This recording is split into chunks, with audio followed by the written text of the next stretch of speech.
with another video, and this one is 2 reviews in one, simply because it makes an easier edit for me later on. And the first one is The Testaments by Margret Atwood, and I enjoyed this one. I give it 5 stars on Goodreads.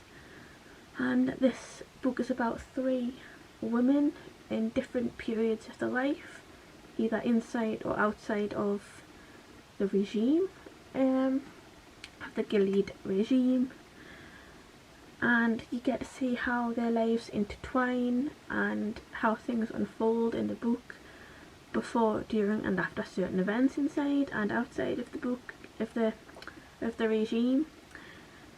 And it surprised me more than I thought it would,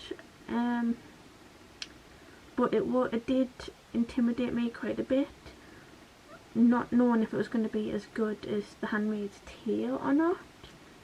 But I needn't have worried, to be honest, because I did like it just as much, if not more, to be honest.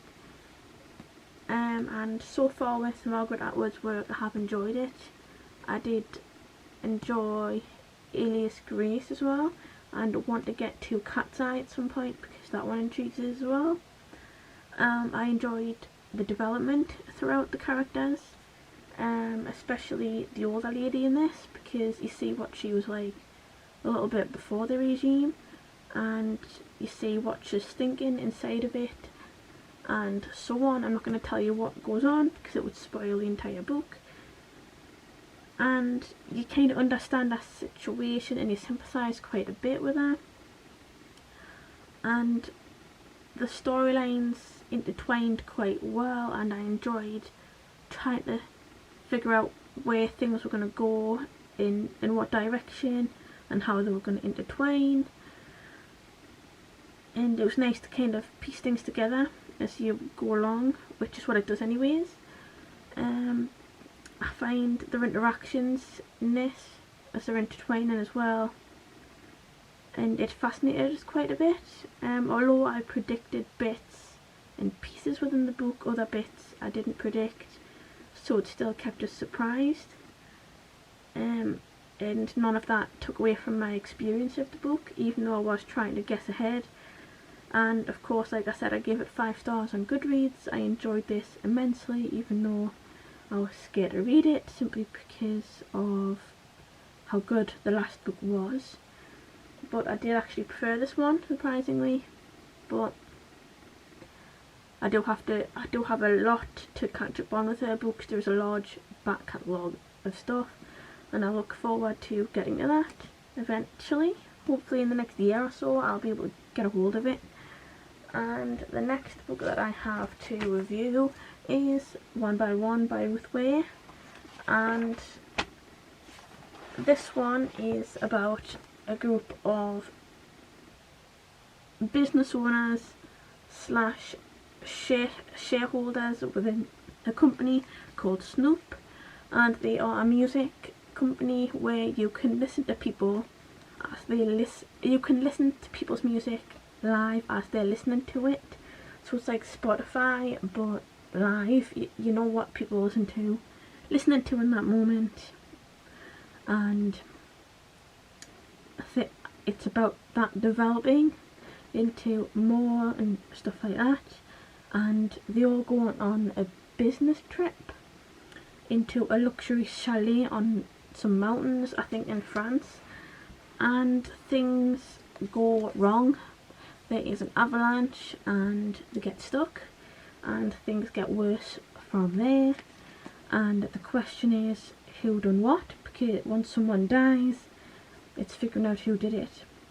And initially it did start off very slowly, but once it starts to get going after a few chapters, it's more enjoyable. And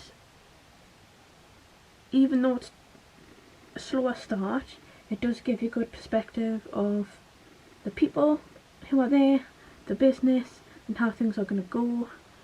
And it's not really that hard to follow once you get through those first 2 chapters.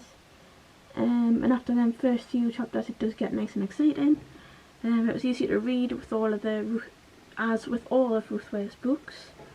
I always get through them pretty quickly, and as with a large group of characters in these kinds of books, there is always bad decisions, and if there weren't any, it would be a crap book. The characters would be boring and predictable, and if it wasn't for the fucking up, I wouldn't have enjoyed it so much. Some of the characters are more relatable than others. Some of them are rich bitches that most people aren't gonna like, really, because they're kind of stuck up their own arse a little bit and they don't understand too much what goes on in the fucking real world. But others do understand what it's like not to be rich and have to try and get through in life. And I think Ruth Ware did very well with the person who was in this that did kill them, because I didn't think it was them that did it. I think it was someone else. Well, I thought it was someone else, so I was surprised. But I did give this 4 stars on Goodreads because it was really good, but it wasn't my favourite of her books. The Death of Mrs. Westaway was my favourite. That one was absolutely unbelievable, so I do recommend that one if you get the chance to get to it. So I recommend this one, and most of all, The Death of Mrs. Westaway. And I hope you've enjoyed this video today, and thank you for watching.